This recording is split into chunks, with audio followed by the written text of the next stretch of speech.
Hello, class. Welcome to our discussion on secondary sources, part 2.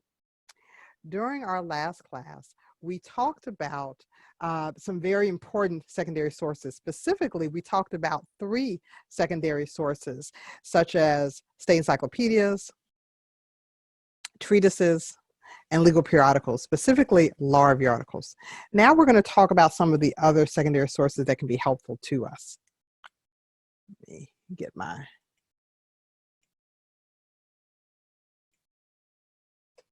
All right, what are some of the other valuable secondary sources? They include restatements. Many students forget that the restatement, like the restatement of torts or of contract, is actually a secondary source because it's commentary on the law.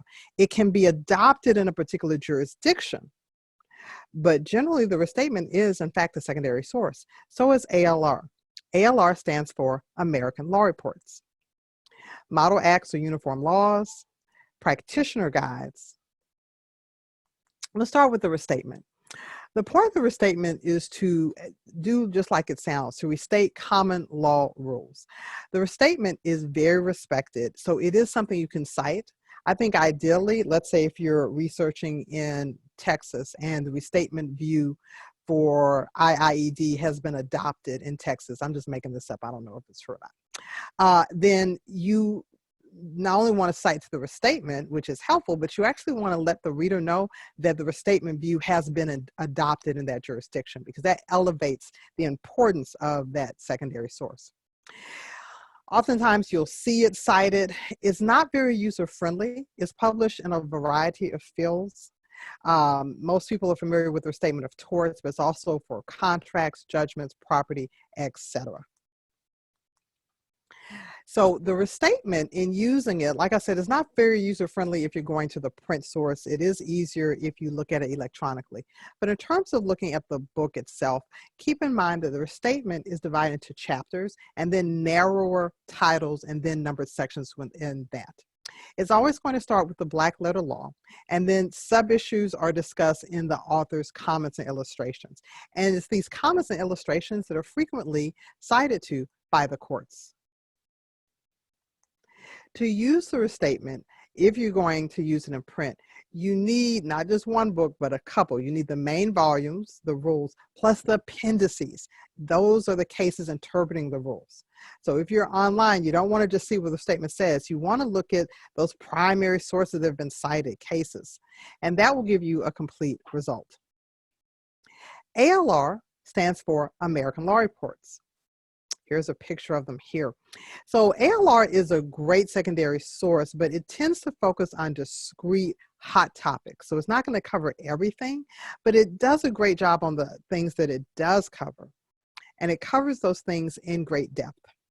There are lots and lots of series. So when you go to ALR, you'll see some old dusty books, the original, and they'll keep going and keep going. There's even a federal series. One of the most important parts of American Law Reports is the table of jurisdictions. So let's say you see an article. For the ALR, articles are referred to as annotations.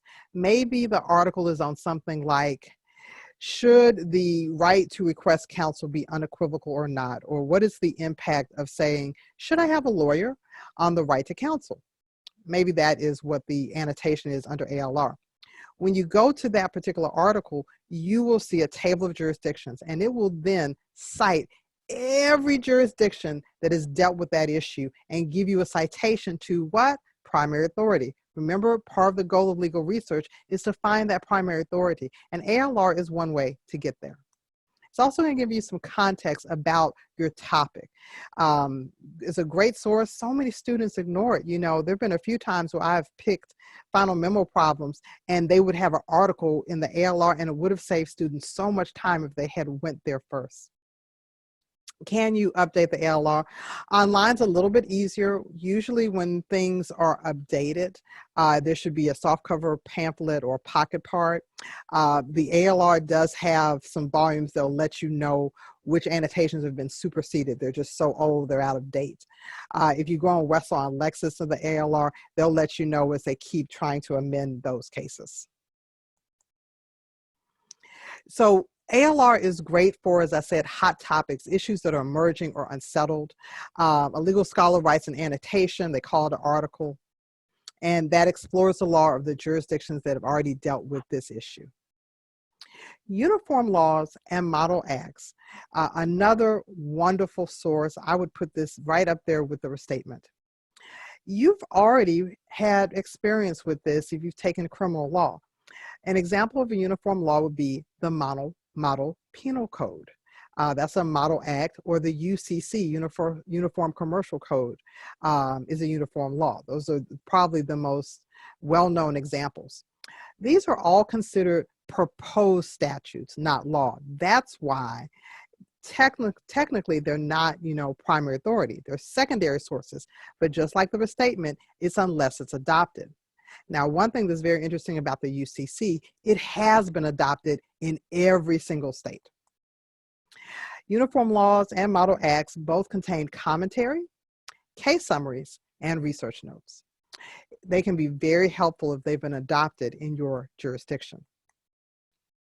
Now, the National Conference of Commissioners or Uniform State Laws drafts these proposed statutes.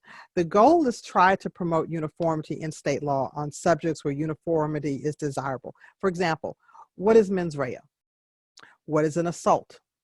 How should we define a homicide? Well, they have these proposed statutes, and in some jurisdictions, maybe Texas has adopted the definition of intentionally and knowingly, or the murder statute, or something of that nature. The National Conference designates as a uniform law any act that has a reasonable chance of enactment in a substantial number of states. So I've already told you that the UCC has been adopted in every single state. Approved laws can be found in separate pamphlets, the annual handbook of the National Conference of Uniform Laws, annotated. Model acts are a little bit different. These are proposed laws that actually don't have a reasonable chance of adoption. If you look at the UCC, where that's been adopted everywhere, and the Model Penal Code, the Model Penal Code has not been adopted in its entirety, only bits and pieces. So the goal in that case would be to just get some sections adopted or to modify the law in some states. They can be located in the Handbook of the National Conference and Directory of Uniform Acts and Codes. And then we have national encyclopedias like Corpus Juris Secundum, known as CJS, and AmJur, known as American Jurisprudence. These books can be found on the 4th floor of the library. They're very similar. We've already covered state encyclopedias.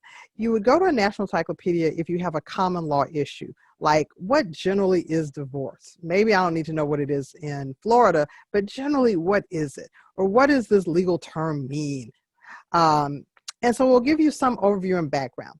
Now, the truth is, students love to go to the National Encyclopedia because they're so easy to use. But in practice, I never, ever used or cited to the National Encyclopedia. It just wasn't that helpful because I needed something that was going to be specific to my jurisdiction. The National Encyclopedia is not something I would cite to. Now, what about legal dictionaries? I don't tend to cite to legal dictionaries unless I'm doing a law review article. I know there are a few who disagree with me, but I'm going to always say the goal is to find primary authority. Therefore, if Black's Law Dictionary tells me a definition of intentional infliction of emotional distress, and the Texas Supreme Court has given me the definition of intentional infliction of emotional distress, you had better believe I should be citing to the Texas Supreme Court case, not Black's Law Dictionary. Which brings us to a very interesting issue. When do we cite to secondary sources? It's really going to depend on your professor's preference.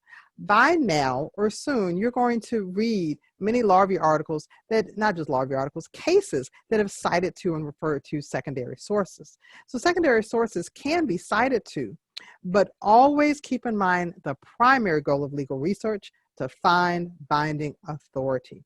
So if you can find a primary source, there is no need and no reason for you to be citing to the dictionary. The final really, really helpful secondary source would be practice guides. Now, we talked about Dorsanios already. I listed Dorsanios actually when it comes to a form of treatise, but some people refer to it as a practice guide. These are books and manuals designed just for lawyers. They usually are restricted to just one jurisdiction or one area of law, which makes them really helpful. So if you know that you're going to practice in this area of law, it may be worth you investing in one of these practice guides. They are great to have on your desk because sometimes they'll have charts and timetables and all the things that you need for your daily practice. One form of practice material would be jury instructions. Now, this is a secondary source that's frequently overlooked, but if you're in a pinch, it can be helpful. Jury instructions are instructions that we give to a jury when they're about to deliberate on a case, because it's up to the court to instruct the jury on the law. So how are you going to decide, ladies and gentlemen of the juries, if the defendant is guilty of DWI? Well, let me explain to you what the law says DWI is. Okay, so jury instructions are very important and they happen in every trial. Part of the practice materials would be the uniform jury instructions that are in all of these books. The good thing about jury instructions is that they will tend to have the elements of different causes of action. They will also cite to primary authority. They're not going to cite to everything, but you will get some leads to primary authority, which is the goal. You can use them for civil and criminal cases. Form books is another secondary source that is overlooked but can be really helpful, especially as you're starting out your legal career or maybe you're interning. There are so many forms out there, and sometimes you just need a go-by, whether it's a contract or a settlement agreement or an uncontested divorce. So there are form books out there that can teach you how to do this. I remember when I was a law clerk, a partner asked me to write the pleadings in a case. Well, in theory, I knew what a pleading was, but I had never seen them before. We just talked about them in theory, and I really needed a go-by. A form book can be a great place to go. Now, practice materials can vary by state, but here is Dorsanio's, spelled correctly, the Texas Litigation Guide. Anything you need to know about Texas and litigation, it's in there. This is something that you need to be familiar with.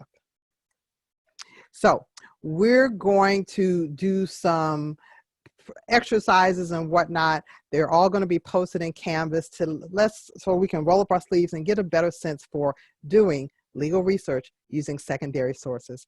I hope you found this helpful. As always, if you have any questions at all, please feel free to send me an email or let your professor know that you have some questions. Have a great day.